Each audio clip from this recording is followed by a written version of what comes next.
Good morning, everyone. Welcome back. Happy Monday. I missed you guys. I hope you all had a great weekend. Well, last week we talked about, we went on exploration with Lewis and Clark to explore the Louisiana Territory. And remember who we bought that from? Right, we bought it from France. And we went through, we saw how hard it was for them to get through this expedition for 2 years and 4 months without any of the modern day equipment that we have now. It was a really hard trip. But we also saw of amazing discoveries. They found a whole bunch of new plants and a whole bunch of new animals, and they made journals and they drew pictures and wrote all about that stuff. So that was an amazing accomplishment that we have. Well, today we're going to kind of step back a little bit, and we're going to go back and we're going to talk a little bit more about our government.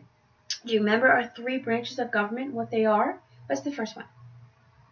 Yes, executive, then a legislative, and then judicial. Exactly. And today we're going to talk a little bit about the judicial branch. But before that, I'm going to review what we have with our three branches of government. All right? So, the people.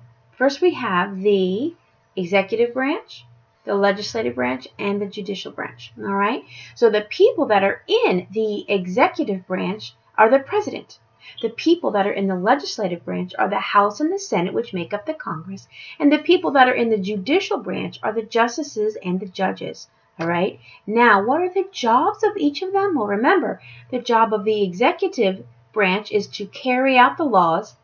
The job of the legislator is to make the laws. And the job of the judicial branch is to decide if the laws have been broken. Okay? Now, who chooses them? Well, remember, the executive branch, the presidency, is chosen by the Electoral College. Now, the Electoral College usually goes by what the people vote for, but in the end, the Electoral College makes the final decision. The legislative is voted straight from the American people, and the judicial branch, the justices, are appointed by the president. The president decides who the judges are going to be.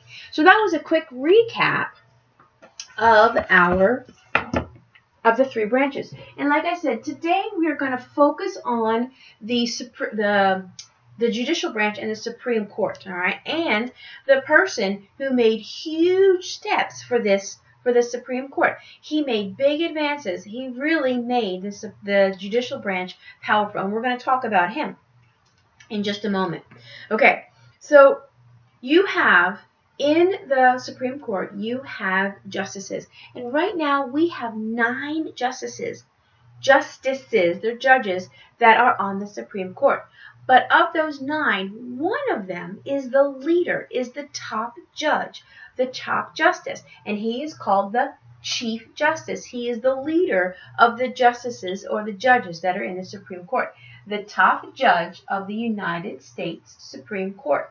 And the one that we're going to talk about right now is John Marshall. At the time of this this time frame that we're talking about in our history, John Marshall is the Chief Justice right now. Now, he was appointed by, we'll get to that. We're not there yet. Sorry. I'm jumping ahead of myself. Okay.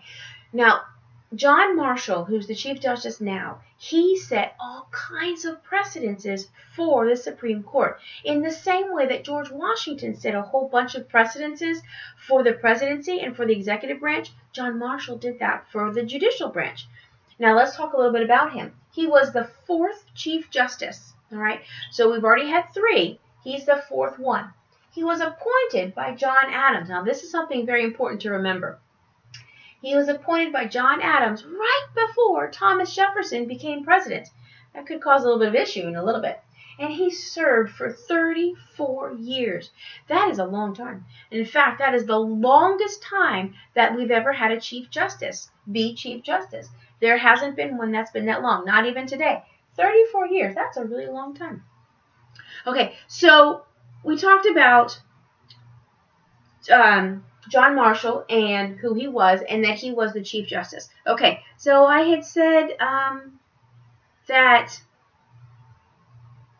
okay, one more thing that he did. I'm so sorry, guys. My brain is not working today. he also, by setting these precedents that we're going to talk about in a little bit, he gave power to the Supreme Court. He gave authority. He gave meaning to it. He gave them, because back then the executive branch and the legislative branch had lots of power. But the Supreme Court didn't have very much power. They were kind of just hanging around. They didn't really do much.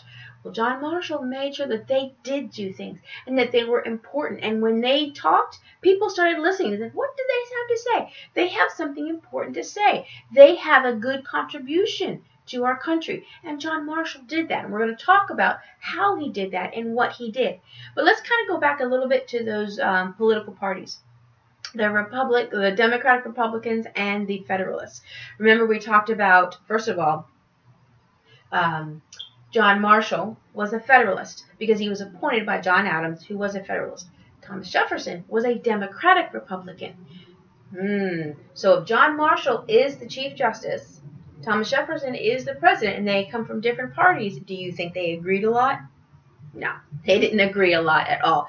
Seems to me we've been learning there's quite a few people who didn't agree with a lot of Thomas Jefferson's things, but that's okay because he still did very good for our country. So he was from a different party. Now, also, the Democratic Republicans didn't like the Supreme Court. The Democratic Republicans wanted more democracy in our country. Do you remember what the democracy is? The democracy is where the people have more choice. Well, we went back over our sheet. Who chooses who the Chief Justices are and the Justices of the Supreme Court? Do the people or does the President? The President does. So that means the people have no say in who the Supreme Court judges are. The Democratic Republicans did not like that at all. They took too much power away from the people. In fact, they gave way too much power, they thought, to the President because the President decides who they are. The President gets to appoint them. Not only do they get appointed, but they get appointed for life. Remember, the presidency and the Congress, they have terms. And once their term is up, sometimes they can go for re-election and sometimes they can't. Well, not for the Supreme Court. The Supreme Court never has to go for re-election. Once they're a judge until they die or until they retire. So that gave a lot of power to the president and not very much power to the people. So the Democratic Republicans did not like that at all. All right, so now I want to talk about some of the precedents, I'll go on this side, that John Marshall set. Some of them are kind of fun, but some of them are really, really important. One of the precedents he set was what they wore as a judge. Now, in the very beginning of the Supreme Court, the judges kind of modeled by what England did, because that's where they came from. So England will wear these big, huge wigs and these big red robes. Well, John Marshall didn't think that was appropriate. We're not in England anymore. We're our own country. So he wanted them to wear just plain black robes, kind of like the graduation gowns that you see, and no wigs. In fact, I have a picture here that I want to show you. Okay? Here we go. Let's turn this off for a minute. Okay. See here, over here, is the red robe and the wigs that they would wear in England. And down here is what John Adams wore. He just wanted to wear a black robe, a simple black robe that would show, professionalism. He didn't want to have all this color and all these wigs. So that was one of the first precedences that he set, was what that they were going to wear. The next precedent that he set was how the Supreme Court would make decisions. Because right now they just kind of looked at them and they decided, what would help their party. Because remember, they have these two different parties and all the judges liked one party or the other. And they were all split across. So they would say, who would make my party look better? And that's how they would choose their decisions. John Marshall said, no, that's not right. We have a constitution. And in our constitution, it tells us what our laws and what our rules are. And we need to follow them. And we need to hold every law that's made to that constitution. And if it agrees with the constitution, then it can be a law. If it doesn't agree with the constitution, then it shouldn't be a law. And that is what judicial review is. Right here. The Supreme Court oversees the law. That is judicial review. The precedent that John Marshall set was judicial review. That they were going to make sure that the laws agreed with the Constitution. If it agreed with the Constitution, then they would keep it. If it didn't agree with the Constitution, then they'd say no and throw it away, and it could never be a law. And that was one of the precedents that he set. Another precedent was, we talked about earlier, he gave authority to the Supreme Court by telling them that these laws are not laws. Like if the Congress made a law and they took it to the Supreme Court and the Supreme Court said, this does not agree with the Constitution, and they said, nope, it can't be a law, Congress could not go back and change it. So they gave authority, he gave power to the Supreme Court. So now they could also be the one that helped check the balances and made sure that the president and the Congress didn't have too much power. So John Marshall did that. That's a huge thing. And being able to say that we're going to test our law to the Constitution, well, that's one of the foundations of our country right now. You see that all the time. And that is because of John Marshall. He did that. Amazing stuff. And then the final one is, we said earlier that the judges would like a party or not like a party. Well, they would make their choices and their decisions based on if it was going to hurt the party that they didn't like or help the party that they did.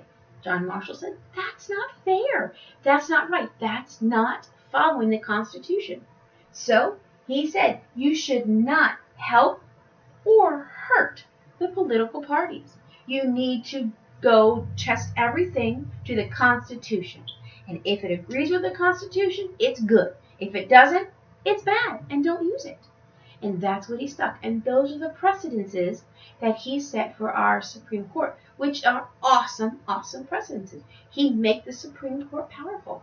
So our big ideas are, John Marshall was Chief Justice for 34 years. Remember, longer than any other Chief Justice we've ever had. And he helped establish judicial review. What was judicial review? It was the Supreme Court oversees the laws. The Supreme Court decides if the law agrees with the Constitution or doesn't agree with the Constitution. Very, very important jobs. So we have the Supreme Court, and in the Supreme Court you have all of the justices and judges. But above them you have one Chief Justice.